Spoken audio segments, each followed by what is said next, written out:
So here's a very lively, strong, hound-like lab dog. Pulls really hard on the leash, has no real formal training.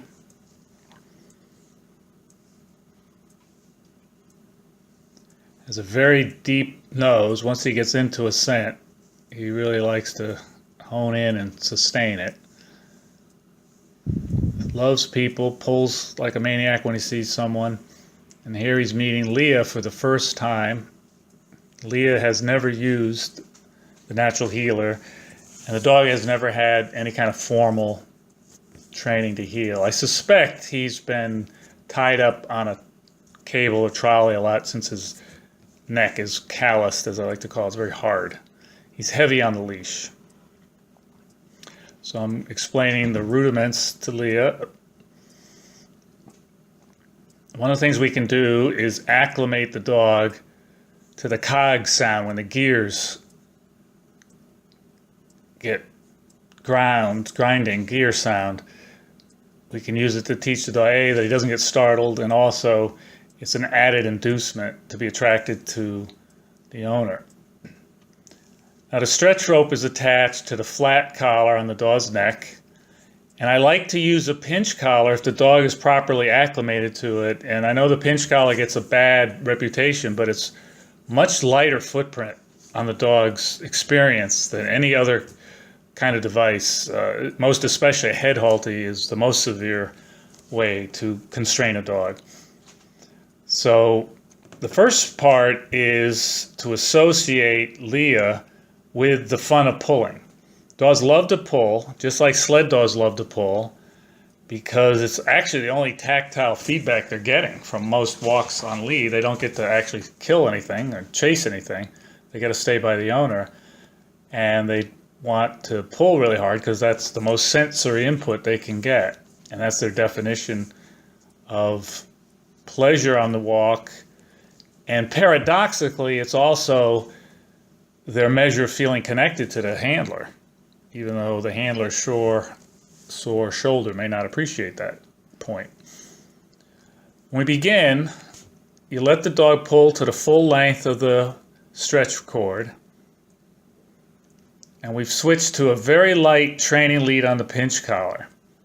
No corrections are being given at this point. First, he's learning pulling with the owner is good. He loves to pull. And he gets the end of the bungee and it gets tight, and the handler turns, and that brings the dog in closer. Now, every time the handler turns, you tighten the stretch cord. You pull it in tighter and tighter. So he ends up being really close to your side. Now we're going to let him go to the full end again. We're going to introduce a correction in phase 2 here. Right there, Leah made a little correction. Now she's starting to tighten the stretch cord, get him in close. And what you want to do is every time he looks up, you can even stop and pause, but you just want to love the dog up every time he looks up at you. And the reason I like to use this approach is it makes it more relational between dog and the owner and not food driven. Right there would have been a good opportunity to praise him. Right there is perfect time to praise.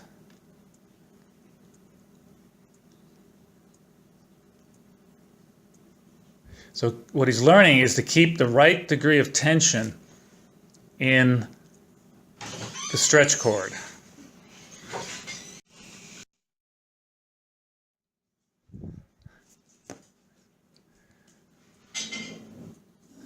Right there should be a lot of praise. Right away, give him praise.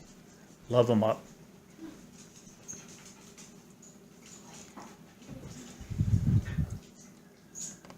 And what he's working to do is keep the stretch cord to the right degree of tension. A little spongy, but not all the way tight.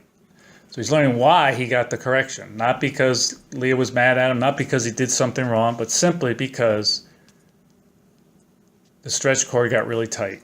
We can give him little breaks for food. and use that as a reward as well. But the least amount of food is preferable. So it's actual physical contact and emotional contact with the owner becomes the guiding principle. Now, right at this point, my neighbor's dog is going to make a visit. And he loves to play with dogs. So I'm instructing Leah to give him his full length and let him go all the way to the end, because we are going to have to correct him, and we want him to get as far out as possible. And you can see he doesn't even want to go at first, but we're going to let him go.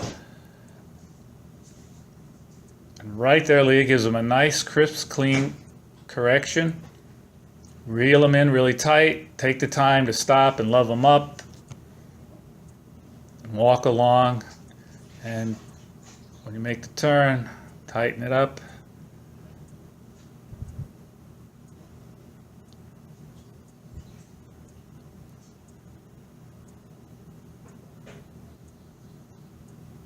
Now she's running fast toward where the dog disappeared to, and go slow and then really pet him.